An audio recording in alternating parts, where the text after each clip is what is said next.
Who's faster, me or KJ pretend running? I think I could beat KJ in a pretend runoff. Welcome to That's Good Sports. I'm Brandon.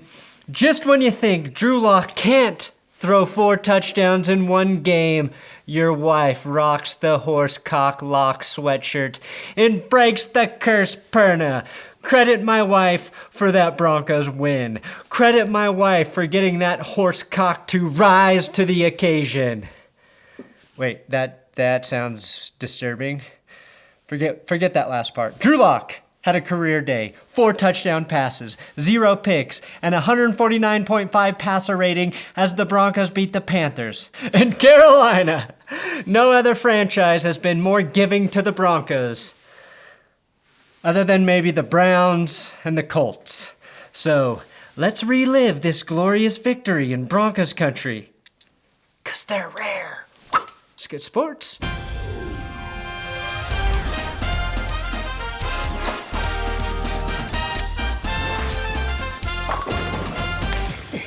Please subscribe to this YouTube channel for continued football coverage.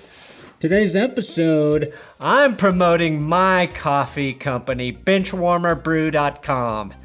Undefeated in moral support.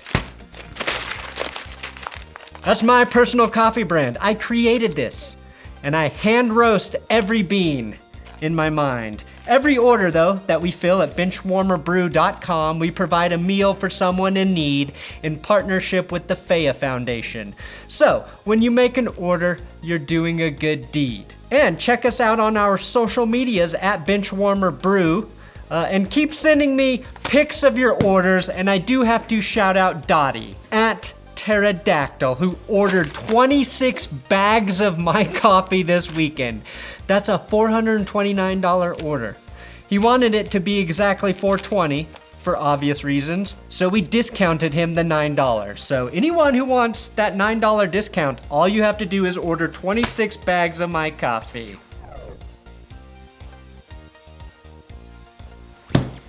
Let me start by saying this.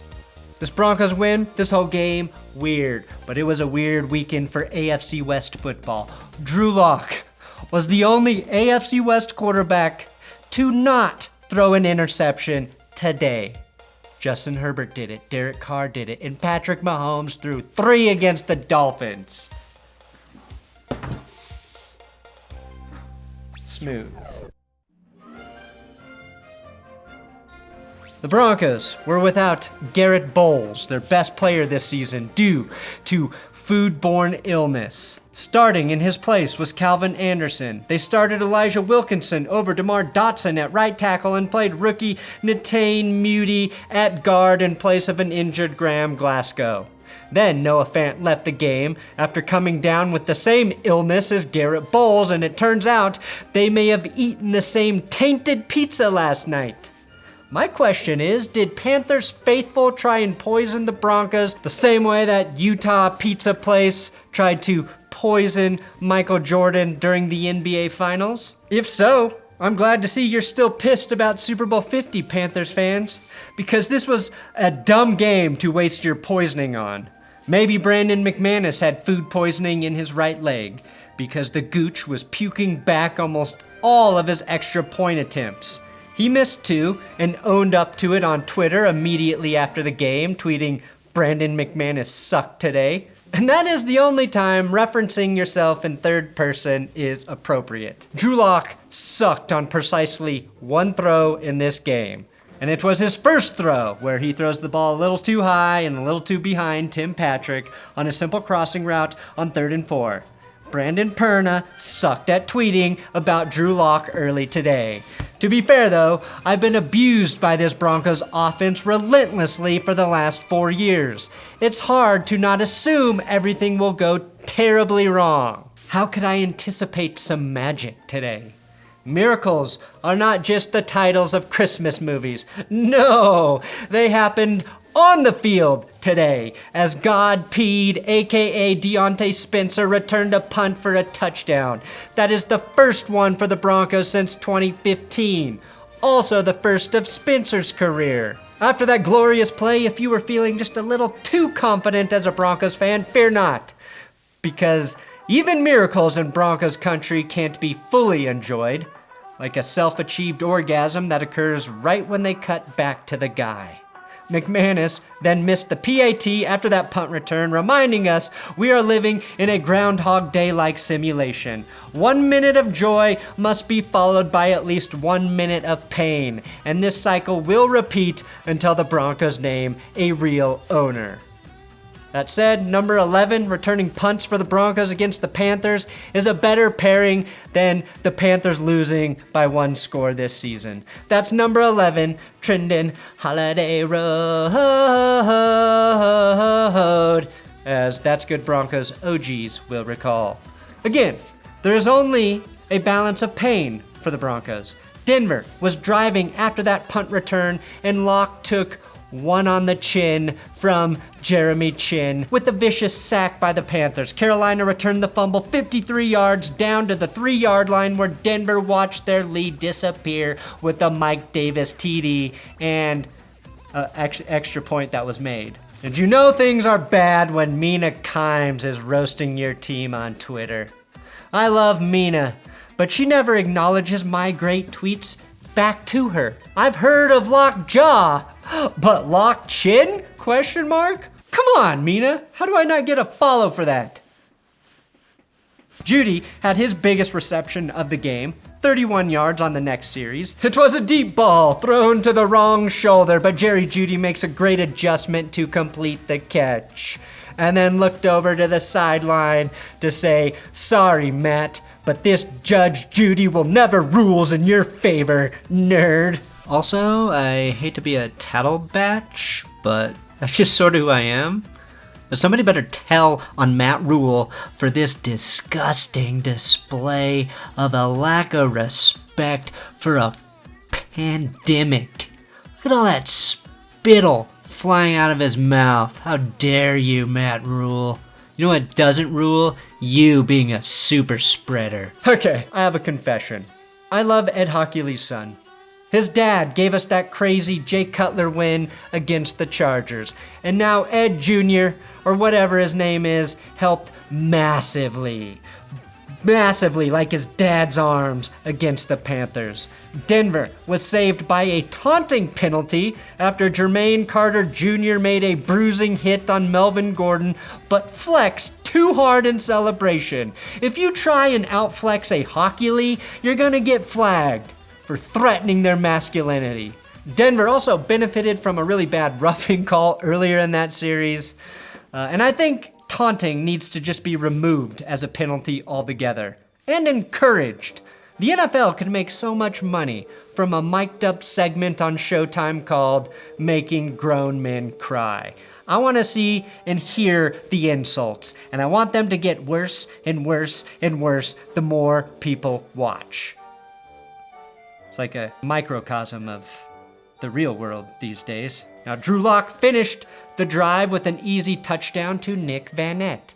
You know it's not your day if Nick Vannett is getting this open against your defense. And that's his first touchdown in 2 years when he was a member of the Seattle Seahawks. Now, I thought Devontae Bosby played pretty well without Bryce Callahan and A.J. Boye in the lineup. He may even have had a great game had he caught this pass that looked like it was thrown for him. Without checking, I can guarantee you Denver's secondary has more dropped passes than any other secondary in the league this year. Luckily, Philly Will Parks in his return came through with a huge sack, a 16-yard loss on Teddy Bridgewater, forcing Carolina to roll into halftime without any more points. Teddy was sacked 3 times in the first half, and Carolina had just 88 yards of offense with 30 passing yards, and Denver did it without any of their fucking starting corners. Kareem Jackson's first stop of the game looked exactly like his first stop in the second half. The Human Torpedo is his nickname, because this is the only way he tackles. Dashing in at ungodly speeds, aiming low, and somehow never missing. Just like Drew Lock was never missing on the deep balls in this game, one of Drew Lock's biggest weaknesses was no longer a concern, as KJ Hamburglar stole the soul of Rasul Douglas on the way to the end zone for a 37-yard touchdown. Hamler and Vannett both finding the end zone gives us the ham van, kids. That's right, the ham van. And never get into a windowless van where someone is offering you free ham. That's just good advice. Now, Drew Lock hit Jerry Jeudy on that drive as well with an impressive pass, making this one of his best throwing series of the season. But that damn dirty gooch kept denying Denver points, and this is when the game turned into a track meet, which is better than that ham van meet. Okay, that's the last time I'll say that. Carolina banged out a field goal, cutting the Broncos' lead down to 9. Drew Lock answered, though, with an impressive throw on the run to Troy Fumagalli on 3rd and 8, then had another incredibly easy throw to an uncovered Tim Patrick. The Panthers have the youngest defense in the league, and the Broncos have the youngest offense. Turns out that's an advantage for the offense, as Troy Fumagalli, who is definitely known for his blazing speed, speedster Troy Fumagalli, Carolina. More like Troy Fumes, oh golly, because he really turned up the gas on that one.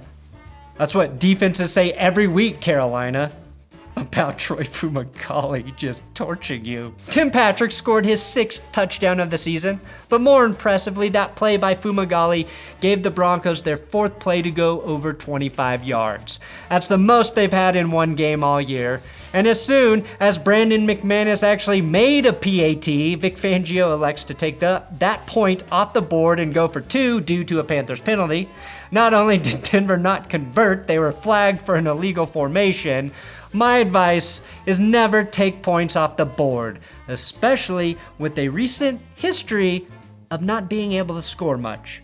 I just like the idea, though, that Vic Fangio believes that they have a great play from the 1-yard line that is not the same fucking play as from the 2-yard line. My hope, though, is one day I am applauding this type of aggression as the Broncos light up the scoreboard like a Christmas tree.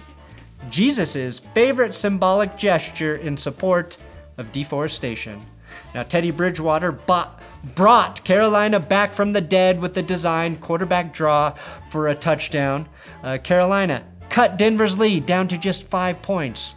The problem for Teddy was he could not stop the most famous announcer curse in sports. It's the ASMR foot fetish reference broadcasters do from time to time as they try to sneak it into the game. You were talking about turf toe and bunions. It was very pleasant. Fun fact, anytime the announcers talk about toes and bunions, the Broncos score a touchdown. They have a 100% success rate on that this season, which is the best in the league by my numbers. I know Rex Ryan will confirm that. After KJ's 2nd touchdown, it took the Panthers exactly 28 seconds to score a touchdown in response.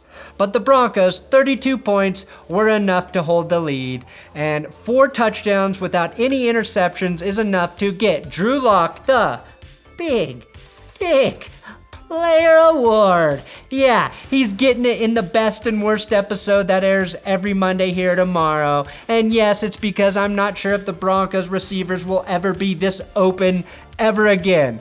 Either way, Lock balled out today. The defense came through in the first half and then on the final series, and I will enjoy this win like I personally contributed to it. Don't worry about the draft pick, where the Broncos land. When they win football games, just enjoy it. Just appreciate an offensive dominated game by the Broncos. Bunions, it was very pleasant. Thanks for watching. That's Good Sports. Make sure you subscribe here on YouTube. Again, the best and worst episode where I recap all of NFL Sunday drops every Monday afternoon.